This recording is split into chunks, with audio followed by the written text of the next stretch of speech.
আসেন আসেন, ভালো ভালো ডাব খেয়ে যান, আসেন। এই পিচ্ছি, তোর এই ডাব ভালো হবে? আঙ্কেল, আজকে ডাবগুলো অনেক ভালো আর অনেক মিষ্টি। কি বলিস?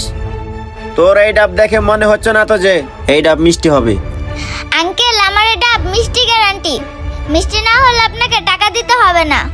আচ্ছা ঠিক আছে, এই ডাবটা কাইটা দে, বুঝিস কিন্তু মিষ্টি না হলে কিন্তু টাকা দিব না। আচ্ছা ঠিক আছে আঙ্কেল, এই নেন আঙ্কেল। এই নাও শিমলা, খেয়ে দেখো ডাবটা মিষ্টি কিনা। আচ্ছা ঠিক আছে। আরে আসলেই তো ডাবটা মিষ্টি। যাই হোক, চালাকি করে পিচিকে টাকাটা না দিয়েই চলে যাব। আরে কি ভাবতেছো বের বের করে? কি ডাব মিষ্টি? না মিরাজ, ডাব তো মিষ্টি না, একেবারেই পানসে।